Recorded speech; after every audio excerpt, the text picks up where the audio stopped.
Selamat datang di podcast Wirausaha Muda dari SMK ke Dunia Bisnis. Masih bersama saya nih, Iren Tisnamtari akan menemani kalian dalam podcast kali ini, yang tentunya kita bakal ngebahas hal-hal yang menarik dan bermanfaat bagi teman-teman, apalagi di bidang kewirausahaan.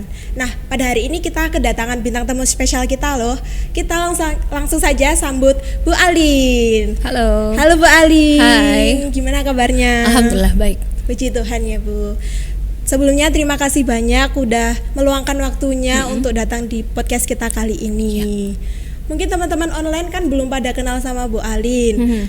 Kan ada pepatah tak kenal maka tak sayang. Betul, Bu Alin. Ya. Mungkin Bu Alin bisa memperkenalkan diri terlebih dahulu. Oke, terima kasih. Saya bilangnya Mbak Iren ya. Iya, Mbak Iren. Okay. Jadi teman-teman, sobat Semeksa, perkenalkan saya Bu Alin. Saya adalah guru produktif agribisnis pengolahan hasil pertanian. Oke, gimana nih perasaan Bu Alin ketika diundang di podcast kita kali ini? Ya, jujur sebenarnya saya kurang expect ya ketika dapat info kalau misalkan Bu Alin akan jadi bintang tamu hari ini dengan tema yang sudah diberikan juga, karena pada dasarnya Bu Alin kayaknya masih jauh gitu kalau misalkan harus disebut sebagai businesswoman. Saya hanya perintis, tapi ya I try. Oke. Nah, tujuan saya mengundang Bu Alin ini tuh aku ingin lebih mengenal lebih dekat tentang bisnis Bu Alin dan tentunya gimana sih cara dapetin cuan, karena anak muda zaman sekarang tuh sebenarnya pinter-pinter dapetin cuan kan Bu. Terkadang tapi masih bingung untuk memulainya dari mana. Nah, kalau boleh tahu Bu Alin sendiri tuh ada bisnis apa sih? Oke, jadi saya selain pekerjaan utama memang sebagai guru di sekolah kita, segala lanjutnya juga saya belajar untuk menjadi penjual online gitu ya. Jadi sementara masih penjual online karena memang belum memiliki toko offline.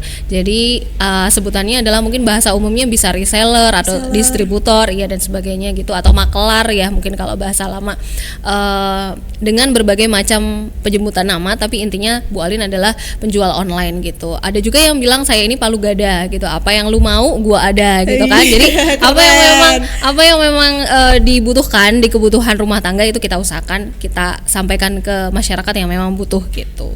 Jadi komunikasinya pun juga lewat media sosial.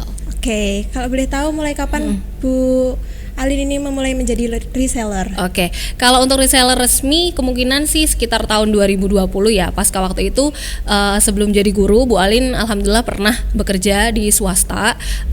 Kemudian saya putuskan untuk resign di waktu itu kalau nggak salah bulan September 2020. Selama kurang lebih 2 bulanan Bu Alin sudah mulai merasa saya harus move on nih gitu, karena memang saya coba untuk apply atau kirim lamaran lagi di perusahaan yang lain, tapi ternyata belum ada panggilan. Sambil nunggu waktu itulah saya putuskan untuk belajar jualan online juga. Tapi kalau secara mental bisnis itu sebenarnya alhamdulillah sudah dapat warisan itu dari ibu kandungnya Bu Alin ini. Kebetulan memang dari kecil itu memang suka jualan gitu. Jualan dan apa kalau boleh tahu? Kalau ibu itu macam-macam, dari kecil itu memang beliau suka jualan. Terus kemudian mungkin ya ilmu itu atau mungkin darah jualan itu, bisnis itu ya itu sudah mulai diwariskan. Bahkan dulu itu ada cerita kalau Bu Alin itu dari kecil emang suka jualan, itu jualan kertas harvest. Jadi zaman dulu kan suka ada kertas binder itu ya. Nah itu biasanya saya jualan. Jadi saya suka berburu kertas binder yang HVS-nya itu lebih tebal. Terus kemudian saya jualkan, saya tawarkan ke teman-teman SD. Jadi mulai belajar bisnis itu sebenarnya mulai SD. Ya, cuman resminya reseller itu ya mungkin antara 2020-2021. Dari kecil udah berbisnis belajar. Kan tadi Bu Alin bilang Bu Alin ini reseller online ya. Kalau boleh tahu platform digital apa yang Bu Alin gunakan sekarang? Oke, karena sekarang sebenarnya meluas ya Mbak ya. Mungkin ada beberapa hal yang saya sendiri juga masih belum belajar, tapi yang umum yang memang saya gunakan seperti masyarakat pada umumnya adalah Instagram, jelas itu ya. Terus kemudian juga WhatsApp sebagai media komunikasi. Terus kemudian sebenarnya Telegram juga saya pakai.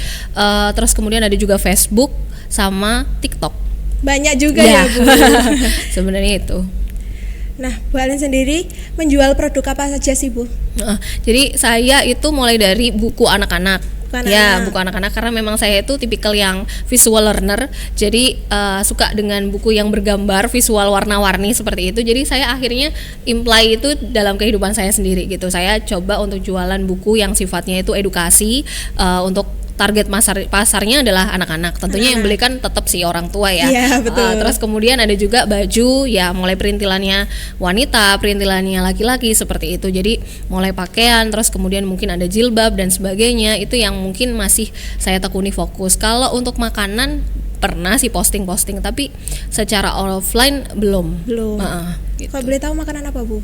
Makanan itu biasanya saya pernah baklava, itu kan makanan dari daerah timur itu kan. Kalau misalkan memang ada distributor yang lagi bawa atau mungkin kayak semacam kurma di event tertentu seperti bulan Ramadan, biasanya saya baru posting. Iya. Jadi di bulan-bulan tertentu ya, aja ya, Bu? dipaskan sama bulan-bulan tertentu. Oke, Bu Alin ini menjadi reseller tuh ada timnya sendiri atau enggak, Bu? Untuk saat ini alhamdulillah saya punya satu teman yang saya sebut kolega ya. Tapi kalau dibilang tim juga slightly enggak juga. Sebelumnya pernah saya punya 6 anggota gitu ya. Jadi dapat 6 anggota, punya 6 orang ini saya coba untuk fokuskan belajar, terus kemudian pada akhirnya kita mencoba untuk share produk itu bersama-sama. Jadi ketika saya punya materi promosi, saya sebutnya matprom, materi promosi, ketika saya dapatkan dari vendor atau pemilik barang itu, kemudian saya bagikan ke tim saya, terus saya minta mereka untuk posting gitu. Ada punishment dan juga semacam kayak present. Jadi kalau misalkan memang mereka tidak memposting, saya akan kasih ada rewardnya atau mungkin punishmentnya juga, karena kan itu bagian dari akad ya. Jadi perjanjian yang mana tim itu juga harus konsisten gitu loh, gitu. Harus ada dilakukan tim, ya, Bu? Ya, harus posting. Kalau jualan sih kadang-kadang kita ngomong jualan, masalah hasil nggak harus selalu setiap hari ada, tapi minimal kalau saya prinsipnya ke tim adalah harus rajin posting. Kalau nggak ada posting gimana kita bisa mendatangkan pembeli gitu kan? Betul. Orang nggak akan tahu kalau kita lagi jualan. Cuman untuk saat ini sudah mereka saya coba lepas dulu karena memang konsentrasinya lagi penuh di guru, jadi ya akhirnya punya satu tim kolega aja. Sibuk ya, Bu ya? Lumayan.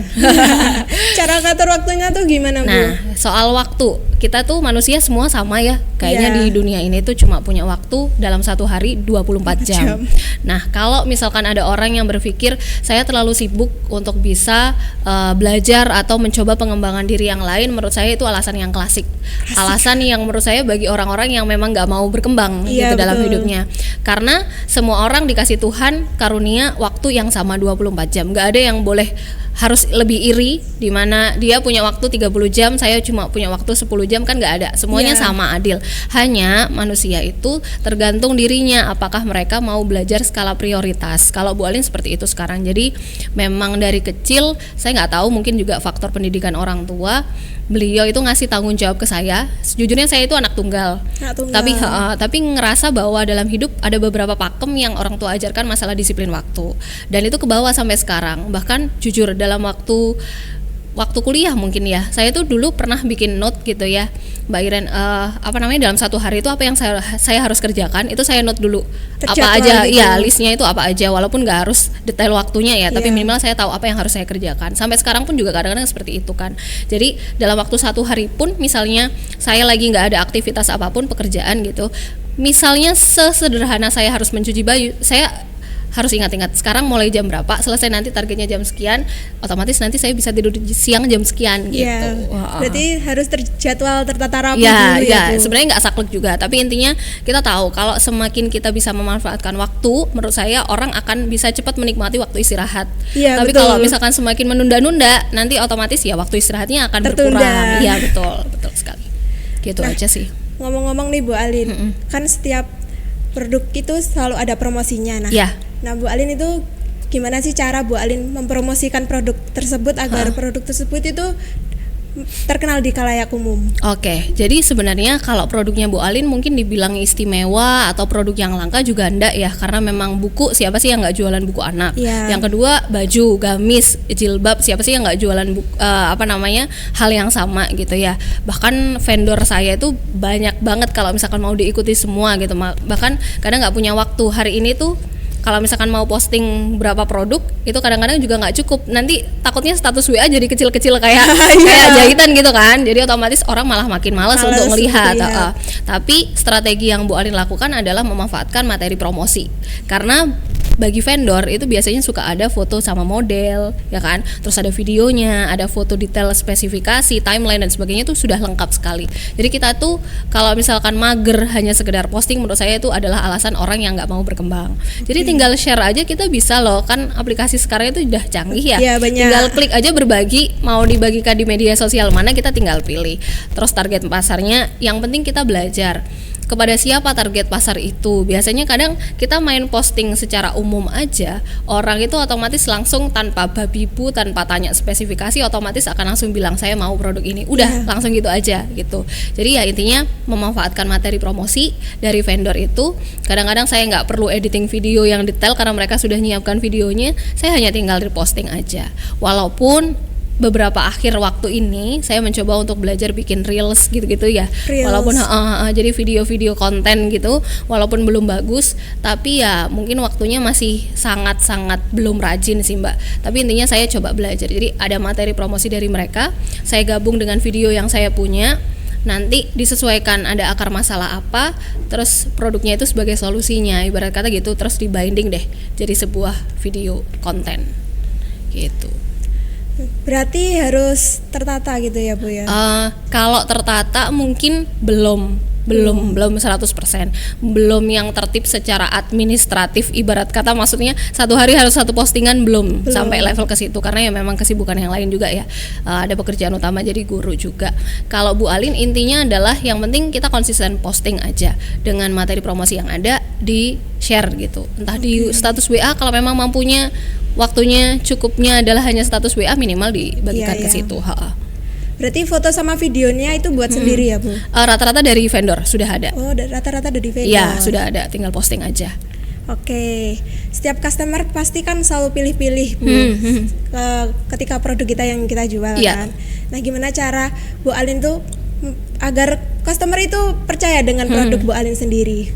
Pernah sih ada di titik yang mana customer itu komplain, ya kan, pasti itu kan bikin mood kita otomatis down juga ya. Betul. Apalagi kita itu kadang-kadang nggak pegang produknya, kita hanya share kontennya. Ketika ada pembeli yang bermaksud untuk membeli, ya udah selesai, barang kita kirim, walaupun bukan kita yang packing, ya kan, bukan kita yang mengemas juga, dari vendor juga, kita hanya mentransfer gambar ibarat kata, terus transaksi selesai, habis itu mereka nerima. Nah ketika menerima terus kemudian ada keluhan nih, itu juga biasanya bikin down juga.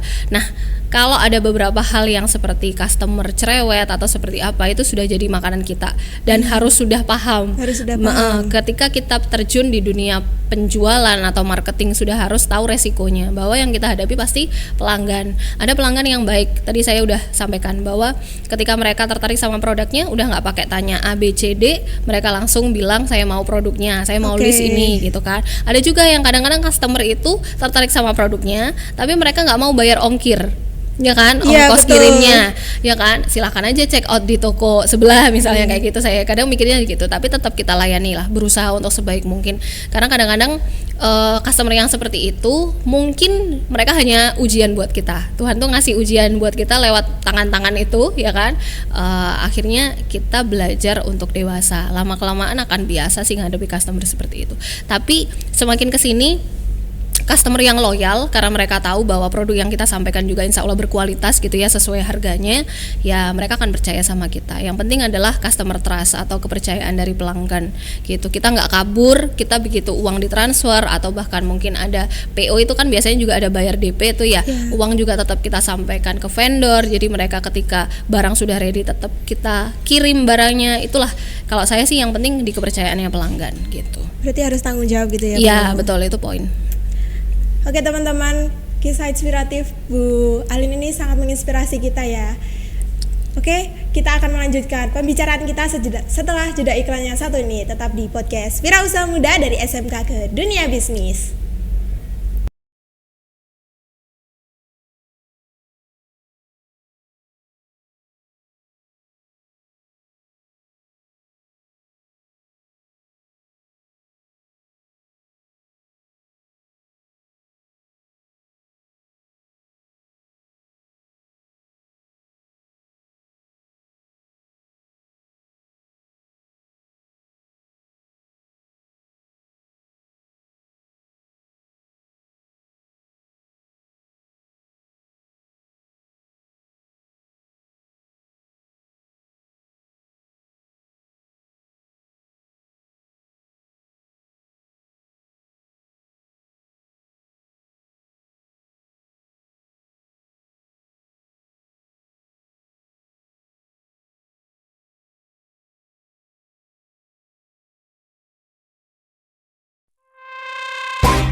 teman-teman, kembali lagi bersama saya Iren Snamtari dan Bu Alin di podcast Wirausaha Muda dari SMK ke Dunia Bisnis.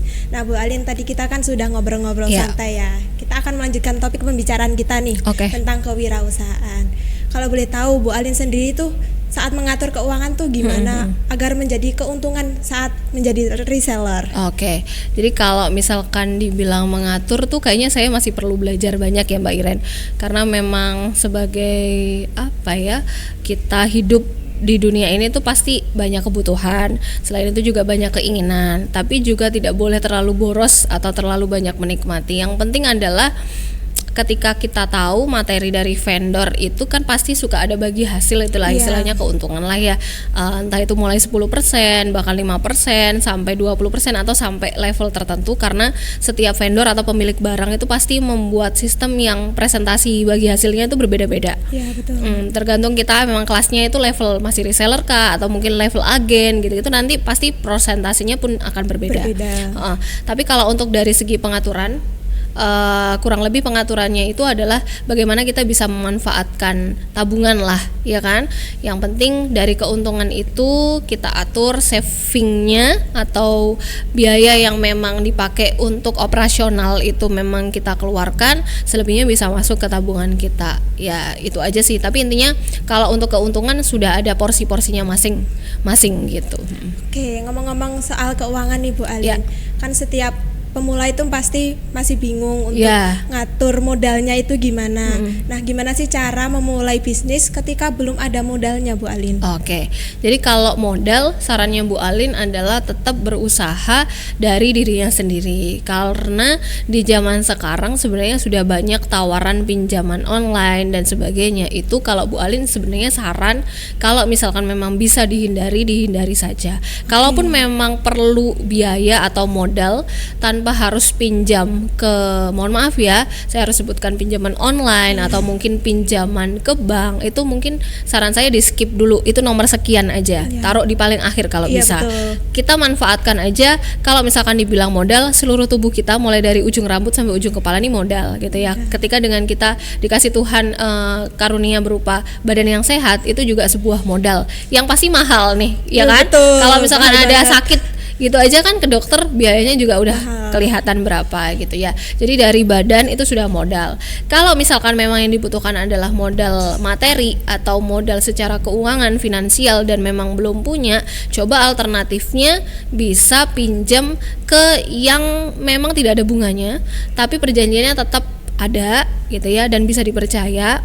Ya mungkin salah satunya bisa ke orang tua juga gitu ya. Kalau misalkan memang kita levelnya masih anak-anak, masih belum punya tabungan awal gitu ya, mungkin perlu bantuan dari orang tua, nggak masalah menurut saya. Tapi yang penting jelas ngasih tahu ke orang tua bahwa saya pengen belajar bisnis, nanti saya akan tetap tanggung jawab gitu. Karena menurut saya sekarang pun untuk jadi pengusaha muda itu tidak harus menunggu ketika kita lulus sekolah atau mungkin harus kerja dulu sampai kemudian dapat modal. Sekarang pun ketika anak-anak kecil di beberapa kalangan itu sudah banyak kita bisa cari, itu motivasi sekali gitu. Banyak pengusaha-pengusaha muda yang memang mungkin dia memang diajari sama orang tuanya untuk belajar mencari modal gitu di awal.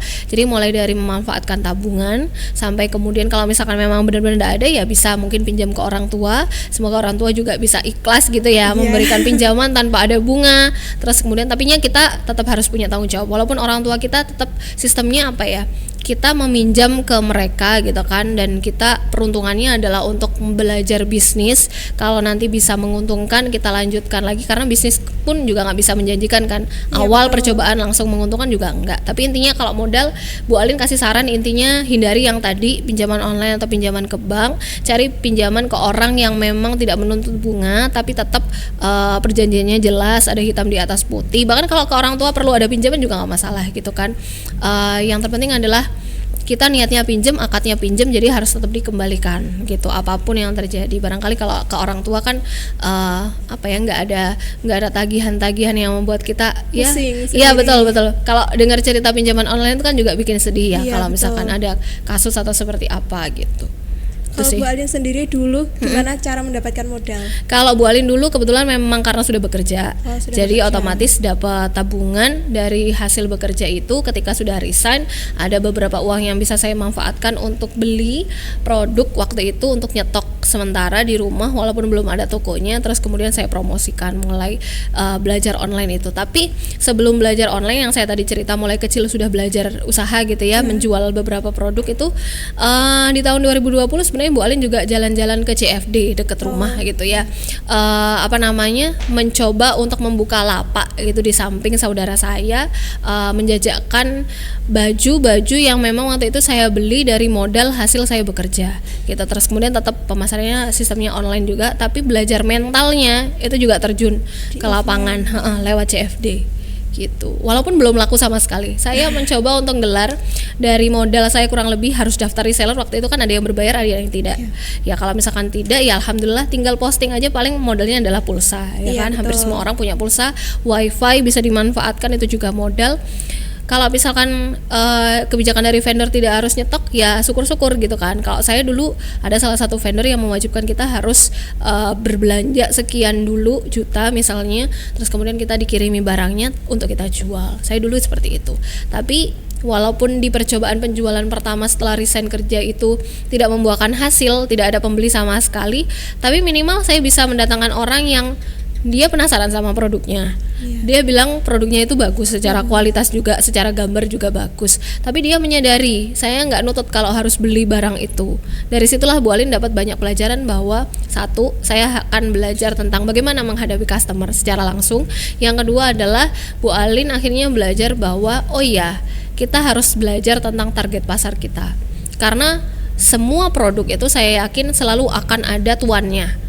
Hanya saja mungkin kita perlu belajar bagaimana kita bisa mensegmentasi pasar supaya ketika kita punya barang tuh langsung kena targetnya dan barang itu bisa cepat laku gitu. Oke, nah Bu Alin kan sekarang banyak siswa yang ingin memulai bisnis tapi kurang percaya diri sama kemampuan yang mereka punya. Nah, gimana sih cara meningkatkan kepercayaan diri kepada siswa-siswi tersebut? Oke. Kepercayaan diri itu memang faktornya harus besar dari diri kita sendiri gitu ya Mbak. Kalau Bu Alin sebenarnya kalau boleh jujur orang introvert gitu. Ya introvert parah malahan mungkin ya. Tapi ketika kita harus jadi guru, mau nggak mungkin dong kita akan ngajar di balik papan gitu kan ya. Mau nggak mau kita harus tetap tampil di depan publik. Nah itu butuh waktu memang.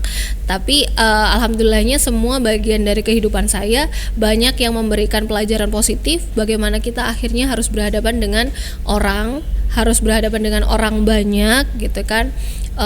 Ada part dalam hidup itu yang membuat saya akhirnya saya tampil di depan. Salah satunya adalah lewat lomba ketika masih di sekolah. Itu beberapa momen yang membuat saya akhirnya belajar dan dapat kepercayaan diri itu gitu.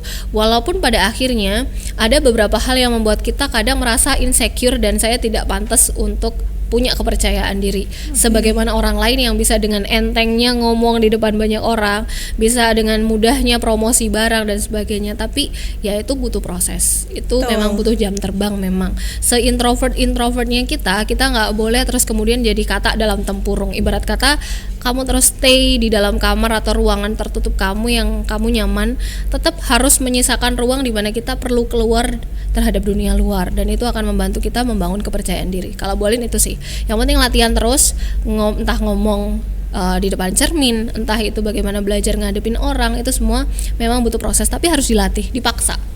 Jadi kuncinya terbiasa ya Bu? Iya. Ya, terus apa yang perlu dipersiapkan ketika memulai bisnis nih Bu Alin? Kalau untuk memulai bisnis tadi jelas modal, ya kan? Jangan hanya cuma niat. Ya kan, kalau cuma niat nanti selesai di tempat begitu saja.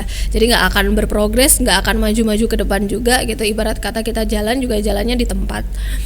Yang penting adalah ada niat, terus kemudian ada ikhtiar kalau bahasa kita, terus kemudian ada, jangan yang dilupakan paling penting adalah doa gitu ya, atau restu. Kalau Bu Alin sih penting ada faktor restu juga. Karena kita statusnya mungkin masih single, otomatis ya restunya adalah dari orang tua. Kalau misalkan mungkin nanti sudah punya pasangan, restunya salah satunya juga dari pasangan, dan itu works. Jadi ada yang bilang bahwa jangan cuma mengejar dunia itu dengan jalur darat. tetap harus ada jalur langitnya. Nah itu yang menurut saya paling penting. Jadi niat, terus kemudian usaha dan ikhtiar, tapi dibarengi dengan doa. Itu harus, modalnya tetap juga dijalankan. Tapi sekali lagi, modal bukan hanya sekedar tentang uang atau material. Modal itu juga tentang badan yang sehat, pikiran yang positif, lingkungan yang positif gitu kan. Banyak-banyak teman yang baik, lingkungan yang baik, itu menurut saya juga suatu modal yang harus bersyukur kalau kita bisa dapat hal itu gitu. Iya, perlu banget ya Bu. Iya.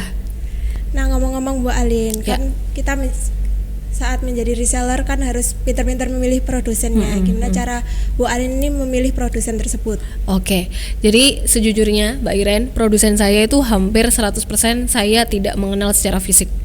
Tidak bertemu secara fisik, hanya bertemu di media sosial saja gitu ya. Tapi saya selalu percaya hal ini.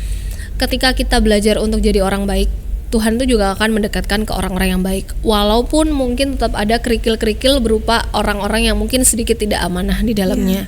Tapi tetap hampir saya ketika mulai dari belajar tahun 2020 sampai dengan hampir 2025 ini, 4 tahunan lah, saya dipertemukan dengan vendor yang memang saya secara fisik belum pernah ketemu sama mereka. Komunikasi juga tidak 100% langsung dengan pemiliknya atau ownernya, hanya mungkin dari adminnya gitu kan. Pastikan setiap reseller itu akan berurusan dengan admin, transaksi gitu kan, atau resi dan sebagainya. Hampir semuanya itu pasti berurusan dengan adminnya. Jadi belum pernah ketemu secara fisik, paling hanya fotonya aja gitu ya. Tapi intinya saya cuma punya niat baik, pengen mengantarkan produk yang saya bilang tadi palu gada ke customer gitu ya. Apa yang mereka butuhkan saya usahakan saya carikan, selagi memang tidak dilarang untuk diperjualbelikan. Tapi terus kemudian saya belajar untuk mempercayai mereka juga, si pemilik barang. Jadi saya mungkin seleksinya adalah saya usahakan dapat komunikasi dari vendornya langsung. Jadi ibarat kata tangan pertama nih. Iya. Kalau misalkan memang enggak, karena memang jutaan sekali jumlah produk yang ada di Indonesia ini kalau mau dihitung ya, mulai dari UMKM yang mikro, kecil, menengah gitu ya, produsen yang skalanya juga jualannya mungkin hanya 1-2 pieces sampai ratusan pieces, ribuan pieces, itu banyak di Indonesia. Nah, sampai kemudian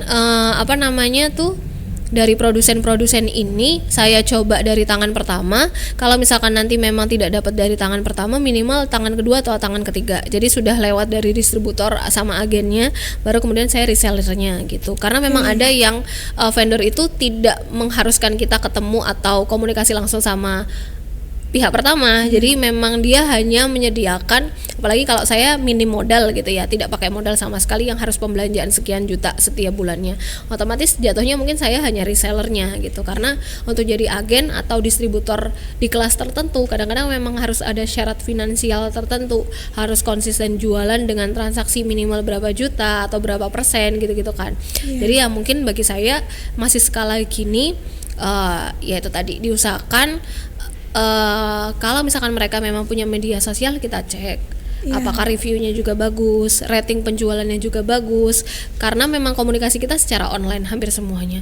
Tapi kalau misalkan dari situ udah bagus, ya coba kita telusur lagi apakah produk yang diperjualbelikan masih di produk yang boleh juga untuk diperjualbelikan. Jangan sampai nanti orangnya baik tapi produk yang diperjualbelikan tapi adalah produk yang tidak boleh dijual gitu misalnya kan. Ya itulah tahap-tahapannya. Mungkin Bu Alin bisa memberikan tips buat teman-teman pemula yang ingin memulai bisnis tapi masih bingung usaha nih. Oke, buat teman-teman anak-anak muda, kalian perlu tahu bahwa sebenarnya untuk jadi pengusaha itu tidak harus menunggu usia setengah abad atau mungkin harus nunggu ketika lulus sekolah dulu gitu kan. Bahkan ketika kalau kalian memang punya bakat di usia 3 tahun pun tidak menutup kemungkinan untuk belajar soal usaha. Ya kan, walaupun mungkin ada plus minusnya, nggak ada untungnya dan sebagainya, yang penting jiwa berwirausaha ini perlu dipupuk. Kenapa saya harus tanamkan ini? Karena memang kalian perlu sadar bahwa fenomena di lingkungan sekitar kita itu sekarang sudah cukup lah untuk menjadi pelajaran buat kita. Satu, mulai dari adanya pandemi corona yang tiba-tiba, mungkin kalian kalian mungkin baru mengalami yang namanya pandemi corona. Kalau Bu Alin dulu karena memang kelahiran tahun 90-an, otomatis pernah ada di fase krisis moneter tahun 98. Jadi otomatis pernah benar-benar merasakan semua barang itu harganya mahal, nilai tukar dolar terhadap rupiah itu cukup tinggi sama seperti sekarang 17.000 waktu itu. Bayangkan itu tahun 98, sudah cukup tinggi. Dan kenaikan itu langsung drastis. Kalau sekarang kan kenaikan terhadap dolar itu cukup bertahap gitu kan. Jadi orang nggak terlalu kaget. Itu pun sekarang kita benar-benar merasakan resesi ekonomi gitu kan. Saya nggak tahu bahasa ekonominya apa, tapi bahasa Bu Alin adalah seperti itu. Banyak sekali juga orang yang harus di PHK. Bahkan Mbak Iren kemarin, saya kan memang dari Pasuruan ya. Ada satu informasi atau berita yang menyatakan bahwa ada beberapa angkatan teman-teman guru dari daerah Pasuruan itu per 2023 yang jadi guru per 2023 mereka itu harus dirumahkan alias di PHK. Nah, fenomena-fenomena ini berarti kan kita perlu belajar bahwa semua sektor itu masih memungkinkan untuk di PHK. Yang kerja di industri di PHK, yang jadi guru pun bahkan juga di PHK gitu kan. Saya juga kaget ini mendengar istilah ini karena efisiensi katanya. Nah, ini ialah yang perlu membuat kalian belajar dan nggak boleh hanya stuck di tempat saja gitu. Jangan hanya mengandalkan jadi karyawan atau pekerja saja gitu. Setinggi apapun posisi kamu, kalau misalkan kamu masih ikut sama orang, berarti levelnya kamu tetap pekerja. Walaupun kamu manajer, director misalnya, tapi kalau itu bukan perusahaan kamu, kan tetap kamu bawahan gitu. Tapi kalau misalkan serendah apapun pekerjaan yang kamu kerjakan, tapi itu bisnis kamu itu CEO-nya, kamu direkturnya gitu loh. Jadi ya itulah. Jadi jangan sampai membatasi diri untuk belajar bisnis, karena memang kita harus banyak belajar. Kita nggak bisa mengandalkan support dari orang tua gitu kan ya. Hidup by gifting, dari pemberian atau prevalensi dari orang tua. Ya kalau orang tuanya selalu bisa ngasih warisan, bisa selalu ngasih materi atau finansial, kan nggak selamanya gitu. Ada orang tua yang tiba-tiba mungkin secara usia harus meninggalkan kita dan sebagainya. Itu yang harus disiapkan. Anak muda harus punya bekal yang cukup. Ini ada satu kata-kata yang mungkin bisa jadi pelajaran buat anak muda gitu ya. Mungkin pernah mendengar istilah YOLO. Apa itu? You just only live for once, ya kan? Nah, banyak orang yang berpikir ketika ada istilah YOLO berarti membuat kita nikmati aja hidup kita untuk bersenang-senang. Kalau Bu Alin nggak setuju sama statement itu. YOLO kalau buat saya justru dibalik, bukan justru karena kita hidupnya sekali, justru karena kita matinya satu kali, maka kita harus prepare, itu ibarat kata gitu. Jadi harus persiapan. Ya itulah. Oke, nggak terasa waktu kita ngobrol udah bermenit-menit ya Bu ya. Ya. Terima kasih banyak udah Sama-sama. sharing-sharing pengalaman tentang kewirausahaan ya Bu Alin. Oke teman-teman, itu tadi podcast kita kali ini. Sampai jumpa di podcast selanjutnya. Tetap di podcast Wirausaha Muda dari SMK ke Dunia Bisnis. Bye-bye.